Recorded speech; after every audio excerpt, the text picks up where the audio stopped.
शरद के समझाने से अजय अपने सारे गुनाह कबूल करने को तैयार हो गया था, केवल अपने परिवार में सुख शांति बहाल करने के लिए। लेकिन वर्मा परिवार में तनाव बरकरार रहा। अपने उसूलों पर अड़े आनंद नारायण के खिलाफ अभिलाष के सब्र का बांध एक दिन टूट ही गया।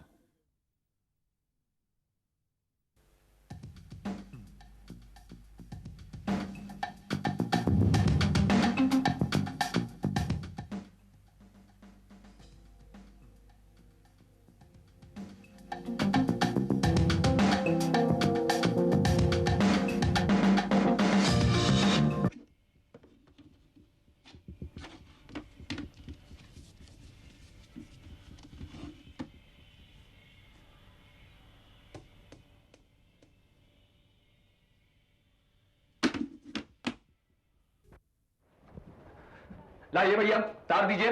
सुबह सुबह मूड मत खराब कीजिए आप।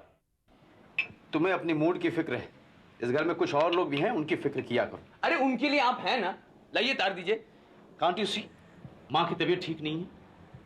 You think it's my fault?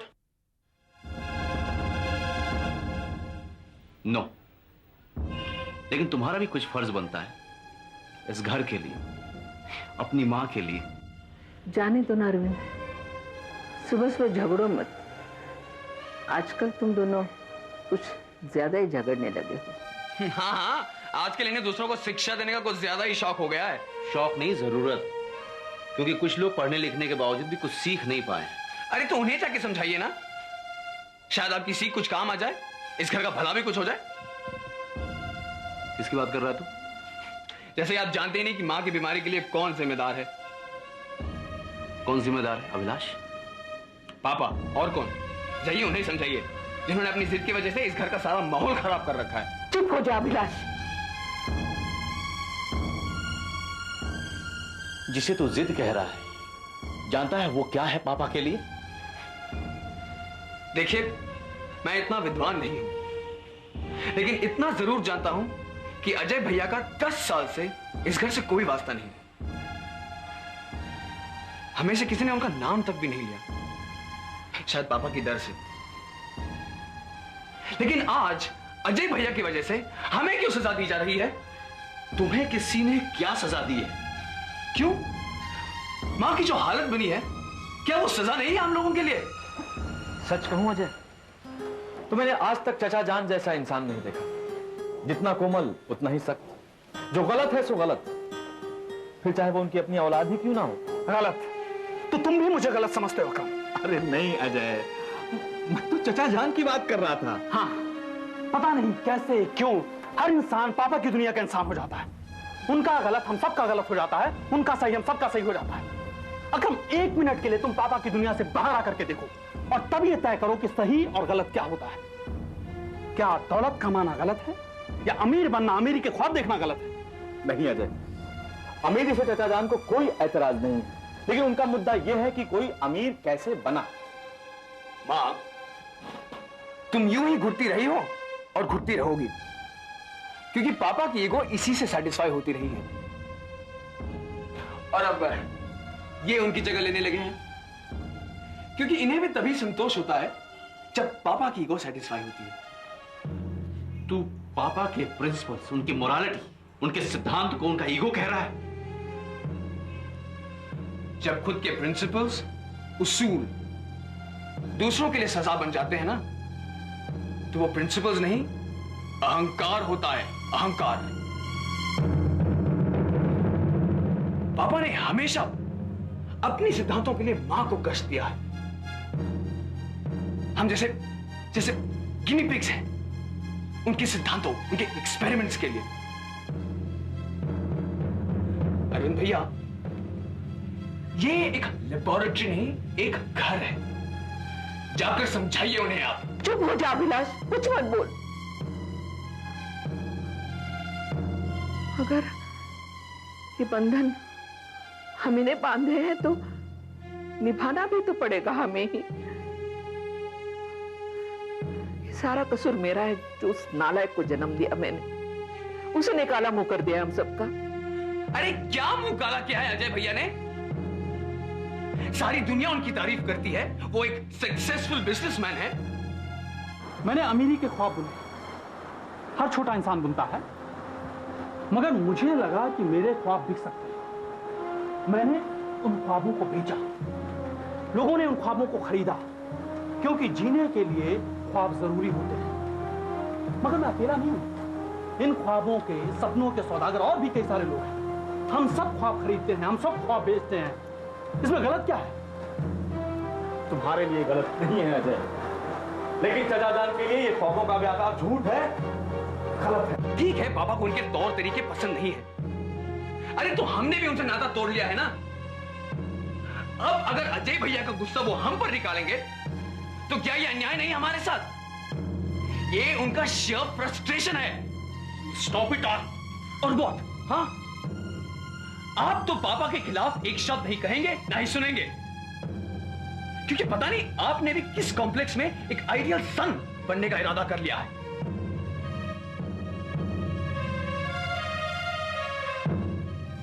अभी ही is my father, mine too, I believe.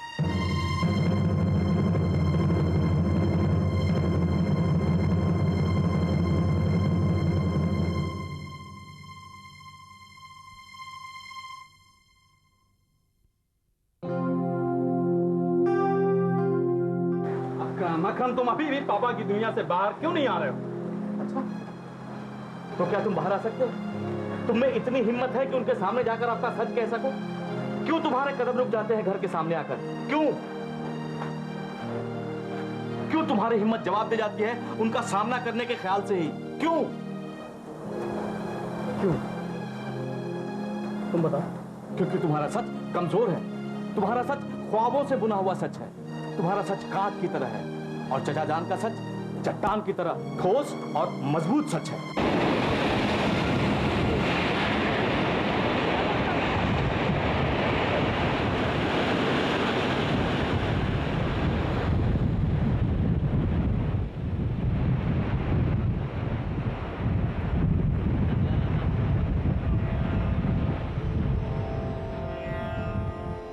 क्या सच में मैं अपने अहम पर अड़ा हूं? क्या अजय से मेरी लड़ाई मेरे अहम की लड़ाई है? क्या सुमित्रा को मैं वो सजा दे रहा हूं जो मैं अजय को नहीं दे पाया? क्या सचमुच मैं अजय को सजा देना चाहता हूं?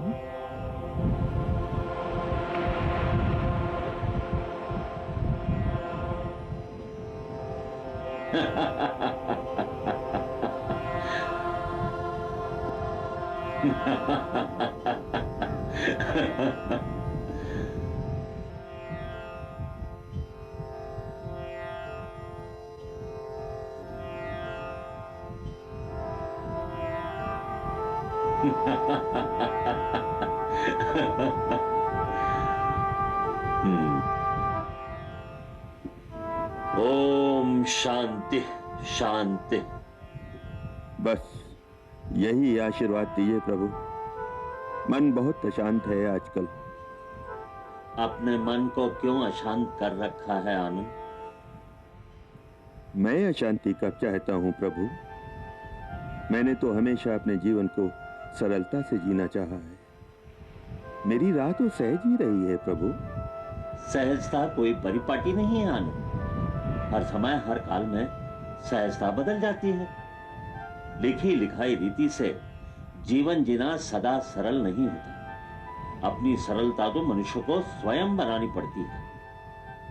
इतने समय तक तो सब ठीक चल रहा था स्वामी, फिर अचानक से क्या होने लगा मेरे घर को? इतने समय ये सब माटी के लौंदे थे जिन्हें तू गढ़ रहा था। अब इनमें जान आ गई, ये बोलने लगे। यही तो जीवन का खेल है आनंद। सच हो गए खिलौने बस। एक तो बहुत पहले ही बोल पड़ा था, बोली पसंद नहीं आई तो तूने उसे फेंक दिया। मगर सच सुनने में क्या बुराई है आनंद? स्वामी, तो आप भी उसे सत्य मान रहे हैं? अरे क्यों, क्या सत्य नहीं है? जानता है तू कितने सत्य है? भूल गया श्री कृष्ण का विराट रूप? क्या सत्य नहीं था उसमें? सब कुछ जो तू देखता है, सुनता है, छूता है, चखता है, सूंघता है, अपनी पांचों इंद्रियों से जो ज्ञान तू लेता है वो सत्य है। तो मिथ्या कुछ नहीं है प्रभु, झूठ कुछ नहीं है। जब तेरी छठी इंद्रिय जागृत होगी तू प्रभु को जानेगा, तो इन 5 इंद्रियों का पूर्ण ज्ञान मिथ्या हो जाएगा, झूठ लगेगा। बस वही परम सत्य है जिसकी खोज में तू लगा है। यानी सुमित्रा की बीमारी, अभिलाष का क्रोध, अरविंद का लगाव सब सत्य है। और अजय का विद्रोह, उससे क्यों भाग रहा है तू? स्वामी, क्या वो भी सत्य है? तू जान, तेरे ही हाथ में है इस सत्य को झूठ करना, झूठ को सत्य करना। यदि तू स्वयं को दर्शक बना ले तो फिर किसी भी तरह खेल इस जीवन के खेल को। कोई नियम बना, कोई नियम तोड़, कोई अंतर नहीं पड़ता इस खेल में। मैं तो और खेलना भी नहीं चाहता था प्रभु, सब कुछ छोड़कर आ रहा था, लेकिन ये दुविधा हो गई, लांछन लगने लगा मेरे निर्मल जीवन पर। अब आप ही बताइए मैं कैसे आता? इतने तप से जिया अपना ये जीवन और अंत में इतना बड़ा कलंक। कैसा जीवन, कैसा कलंक, कैसा तप? जब तू सब कुछ छोड़ रहा है तो तनिक सा भी मोह क्यों? खेल में ऐसे नियम मत बना जिसमें तू स्वयं ही बन जाए। हंसी खुशी ऐसे खेल कि जब चाहे बंद कर सके तू इस खेल को। मैं एक और कोशिश करूंगा प्रभु, मुझे आशीर्वाद दीजिए। ओम शांति शांति शांति।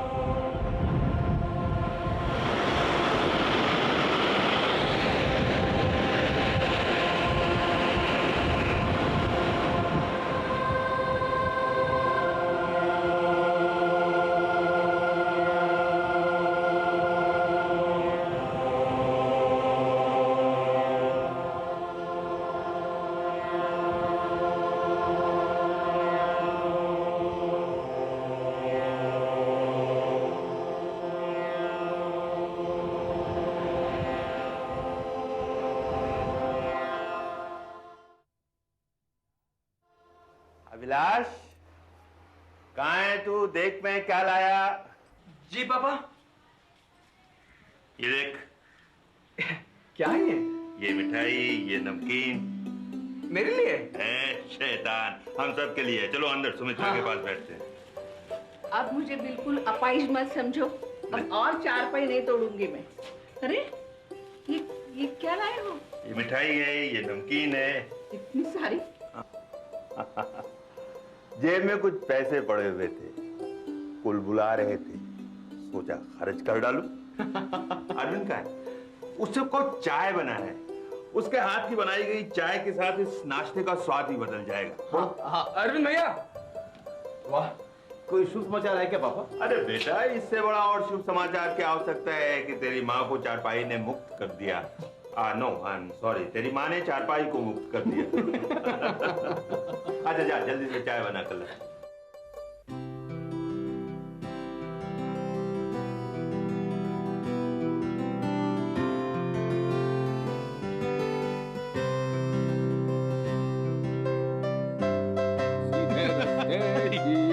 टेढ़ी चाल है, अरे गोलमाल है, पेनी पेनी, हाँ, अरे उधर देखिए, अरे क्यों टिकली चढ़ा है, बहुत टिकली चढ़ा है, अरे अरे बहुत चढ़ा है, चलना हाथ नहीं आते, हाँ ये डरते क्या हो आप यार, कमाल करते हो, डर गए, अरे वो देखिए पापा, हाय, हेलो, ये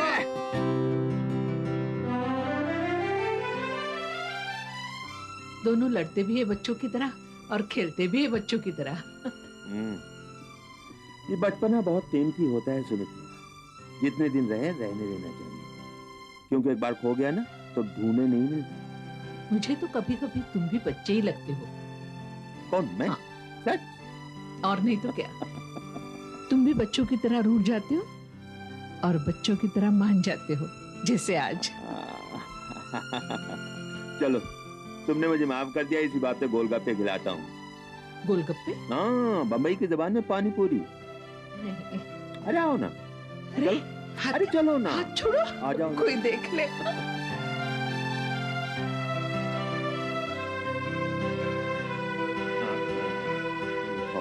आप खाइए ना। अरे लो ना, आप लीजिए मैं हाँ। खिलाता ना। पापा हमें दीजिए प्लीज, हूँ। लाइए ना पापा प्लीज। मुझे एक आपको चाहिए? प्लीज।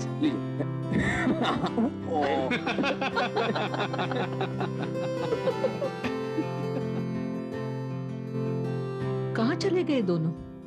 अरे ढूंढ लेंगे हमें, अब बच्चे थोड़ी हैं जो खो जाएंगे।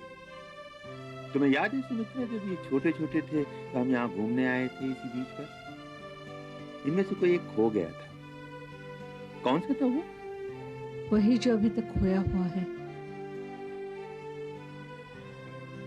चलो, जो खो गया उसकी क्या सोचना, जो है मौजूद वही क्या कम है। ये पैसे दीजिए ना। पैसे? पैसे तो खत्म हो गए सब। तुम लोगों की मस्ती अभी तक खत्म नहीं हुई। चलो घर चले। अभी का तो पूरी रात का प्रोग्राम है, खाना ही बाहर खाने को कह रहा है। हाँ, इसका मतलब अब तुम्हारी माँ की जेब ढीली होगी, क्यों सुमित्रा? मेरी जेब क्यों खाली होगी? छोटा पैसा नहीं है तुम्हारे पास, लेकिन नोट तो है ना। हाँ नोट है ना भैया। ठीक, आज रात का खाना बाहर खाएंगे। आज जो चाहो कर लो। यस। आज दिन भी तुम्हारा है और रात भी तुम्हारी।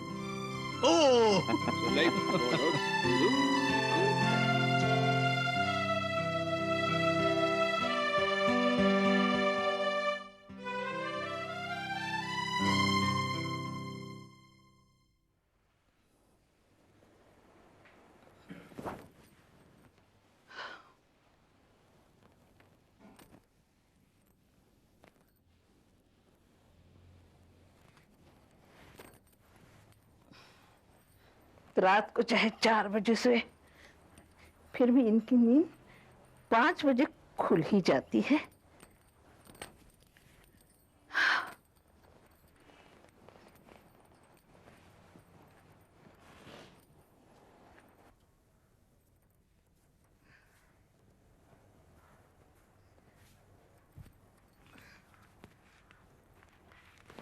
उठ गई हूँ मैं, चाय बना के लाती हूँ।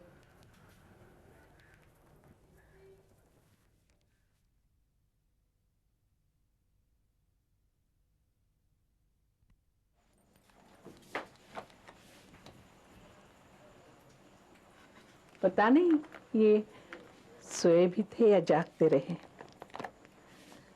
मुझे तो सोते हुए भी जू बीच के सपने आते रहे।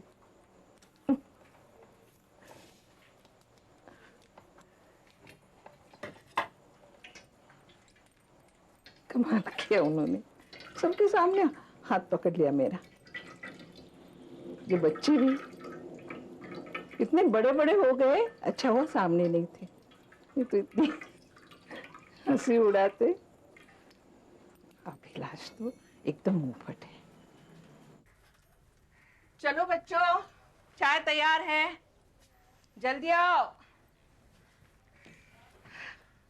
ये इंक्वायरी का झंझट खत्म हो जाए तो सब मिलकर वैष्णो देवी जाएंगे। अरे अभी आया मैं आया। अरे कल रात को इतनी देर से सोने गए थे, आज सुबह तो उठने का मन ही नहीं कर रहा था। हम सब भी तुम्हारे साथ ही सोए थे बेटा। और अपने पापा को देखो, कोई ऑफिस नहीं है फिर भी 5 बजे उठ जाते हैं। अगर 5:30 बजे भी सोने जाए ना तो 5 बजे उठ जाएंगे। देख चाय दे के आ उनको। हाँ।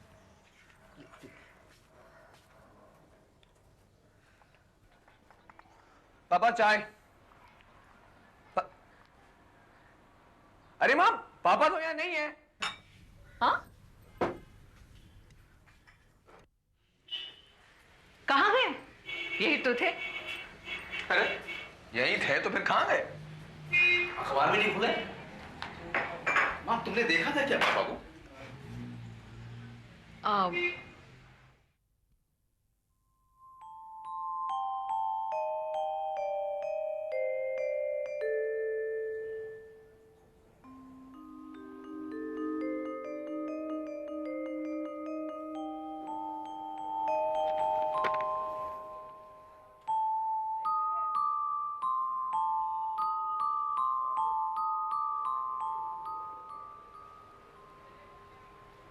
माँ,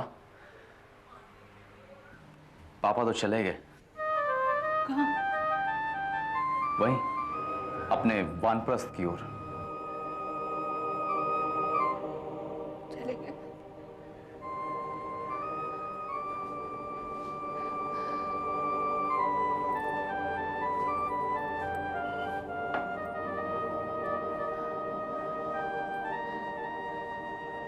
बिना कुछ कहे सुने, किसी से मिले बिना सुबह से मैं अकेली बातें किए जा रही थी। वैष्णो देवी जाने की सोच रही थी। किसके साथ? कम से कम कह के जाते अपने परिवार से मिल के जाते।